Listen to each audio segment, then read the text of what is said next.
नमस्कार दोस्तों, study with पवन प्रदीप में आप सब लोगों का स्वागत है। दोस्तों, आज चर्चा की जाएगी कक्षा 6 अध्याय 4। हमारा अतीत का अध्याय 4 क्या बताती है हमें किताबें और खबरें, इसके प्रश्न उत्तरों पर हमें चर्चा करनी है और इस पाठ पर आधारित चर्चा कर चुके हैं। आइए चर्चा शुरू करते हैं। हाँ, इससे पहले मैं आप लोगों की जानकारी के लिए बताना चाहूँगा कि हमारे इस यूट्यूब चैनल से कक्षा 6, 7, 8, 9 पर जो एनसीईआरटी आधारित किताबें हैं उन पर चर्चा की जा रही है। सत्र 2022-23 के मद्देनज़र हम ये चर्चाएं कर रहे हैं। आइए देखें कि क्या बताती हैं हमें किताबें और खबरें। इसमें जो पाठ्य पुस्तक के आंतरिक प्रश्न जो पाठ के चर्चा के दौरान पूछे गए हैं उन प्रश्नों पर पहले चर्चा करेंगे। उसके बाद हम पाठ्य पुस्तक पर आधारित जो प्रश्न होते हैं या नहीं पाठ के पीछे जो प्रश्न दिए रहते हैं उस पर चर्चा करेंगे। आइए पहला प्रश्न देखें। महापाषाणों के निर्माण के लिए लोगों को कई तरह के काम करने पड़ते थे। हमने जो कार्य की सूची बनाई उसमें क्रमबद्ध करो। गड्ढे खोदना, शिलालेखों को ढोकर लाना, बड़े पत्थरों को तराशना और मरे हुए को दफनाना। यह पेज नंबर 48 में पूछा गया है। आप इसका उत्तर देख सकते हैं। गड्ढे खोदना, मरे हुए को दफनाना, शिलाखंडों को ढोकर लाना और बड़े पत्थर को तराशना। महापाषाणों के निर्माण के लिए ये सब चीज़ करना पड़ता था। उसके बाद प्रश्न नंबर 2 है हड़प्पा। क्या हड़प्पा के शहरों में लोहे का प्रयोग होता था? यह पेज नंबर 48 में प्रश्न पूछा गया था। हड़प्पा के शहरों में लोहे का प्रयोग नहीं होता था। हम कह सकते हैं लोहे का जो प्रयोग प्रारंभ हुआ लगभग 1000 ईस्वी पूर्व से वैदिक काल आ जाता है, जब तब जाके लोहे का प्रयोग हुआ था। 1000 ईस्वी पूर्व में वैदिक काल के बाद, उत्तर वैदिक काल या नहीं, उसके बाद महाजनपद काल जब आता है तब लोहे का प्रचुर मात्रा में प्रयोग हुआ। अगला प्रश्न, क्या तुम्हें लगता है कि यह किसी सरदार का शव था? अपने जवाब का कारण बताओ। पेज नंबर 50 में चित्र दिया है, वहाँ पर पूछा गया है। हाँ, यह एक किसी सरदार का शव रहा होगा क्योंकि यह घर अन्य घरों की तुलना में बड़ा था तथा बस्ती के बीचों बीच बसा था। शव को दफनाने के लिए 4 पैर वाले संतूक का प्रयोग किया गया था। अगला प्रश्न दिया था कि तुम्हारे अनुसार शरीर के बारे में उन्होंने इतनी विस्तृत जानकारी इकट्ठा कैसे की होगी? चरक संहिता के बारे में हमने वहाँ पर चर्चा देखी थी। चरक ने अपने चरक संहिता में शरीर के बारे में विस्तृत चर्चा की है। शायद वह चरक ने किसी व्यक्ति के मृत शरीर की चीरफाड़ करके यह जानकारी एकत्रित की होगी, यह अनुमान लगा सकते हैं हम। अगला प्रश्न इसमें पूछा गया था कि एटलस में आप लोगों को देखना था। एटलस की मदद से आप लोगों को पता करना था कि चीन को देखना था। लगभग 3500 साल पहले यहाँ की लेखन कला के पुराने उदाहरण पाए जाते हैं। यह जानवरों की हड्डियों पर लिखा गया था। इन्हें भविष्यवाणी करने वाली हड्डियाँ कहा जाता था क्योंकि यह मान्यता था कि भविष्य बताती है। राजा लोग अपने लिपिकारों को इन हड्डियों पर सवाल लिखवाते थे। क्या वे युद्ध में जीतेंगे? क्या फसलें अच्छी होंगी? क्या उन्हें पुत्र प्राप्त होंगे? या फिर इन हड्डियों को आग में डाला जाता था जहां इनमें गर्मी से चटक कर दरार पड़ने लग जाती थी। भविष्यवेता इन दरारों को बड़े ध्यान से देखकर भविष्यवाणी करते थे। और जैसे शायद तुम भी सोच रहे हो कि ये भविष्यवक्ता कभी कभी गलत भी करते थे। ये राजा शहरों में महल बनाकर रहते थे। उन्होंने बेशुमार धन इकट्ठा कर ली थी जिसमें बड़े बड़े नक्काशीदार महल बना दिए गए थे और साथ में कांसे के बर्तन भी शामिल थे, लेकिन वे लोहे के इस्तेमाल करना अभी भी नहीं जानते थे। उसके बाद अगला प्रश्न यहाँ पर पूछा गया था, ऋग्वेद के राजा और इन राजाओं के बीच एक फर्क बताइए। ऋग्वेद के राजा बड़ी राजधानियों और महलों में नहीं रहते थे, जबकि चीन के राजा क्या करते थे? महलें बनाकर रहा करते थे। उनकी बड़ी राजधानी हुआ करती थी। उसके बाद तुम 3000 वर्ष पहले इमाम गांव में रहती हो। पिछली रात सरदार की मृत्यु हो गई।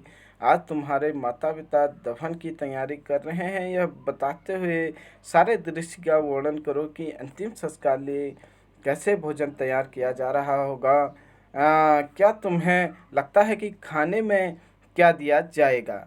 मेरे माता पिता सरदार को उसके घर के आंगन में दफनाने के लिए गड्ढा खोद रहे हैं। सरदार का घर बस्ती के बीचों बीच है। सरदार के शव को 4 हाथ पैर वाला संदूक में रखा गया है। 4 पैरों वाला सरदार का मनपसंद खाना तैयार किया जा रहा है।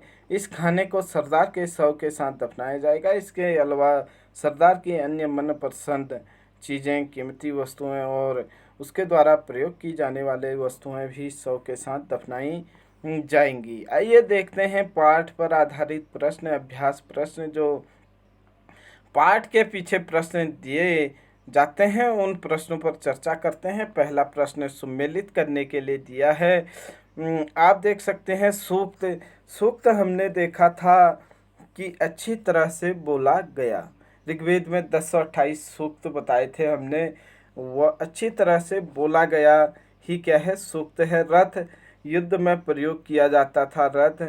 और साथ ही साथ यज्ञ यज्ञ अनुष्ठान होता था। दास दास गुलाम को कहते थे, जबकि महापाषाण सजाए गए पत्थर कहलाते थे। यहाँ पर बिल्कुल आप लोगों को कक्षा 6 वालों को इसी तरीके से लिखना है, सामने लिखना है। सूक्त अच्छी तरह से बोला गया।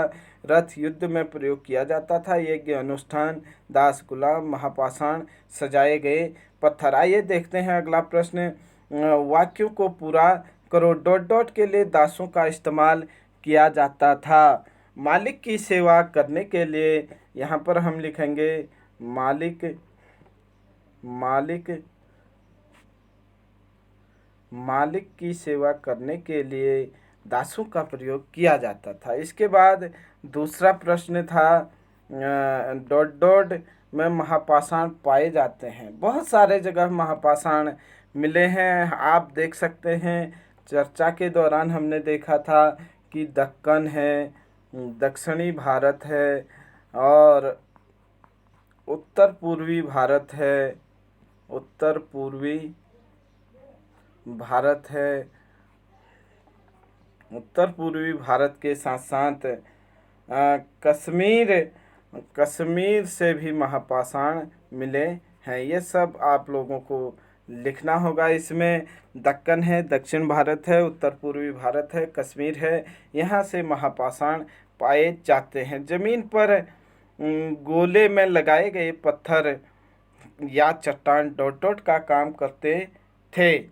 क्या काम करते थे? जो गोले में लगाए थे पत्थर या चट्टान, वह चिन्हों का काम करते थे। जब एक शव के बाद उसी पीढ़ी का कोई दूसरा व्यक्ति को अगर दफनाना हो तो वह उसी चिन्हों के माध्यम से ठीक उस जगह पर पहुंचते थे जहां उसको दफनाना होता था। एक तरीके से वह दरवाजे थे या नहीं गेट था, चिन्ह था कि हम आगे कैसे जाएंगे। ज़मीन में गोले लगाए गए पत्थर चिन्हों का काम करते थे। अगला है प्रश्न घ।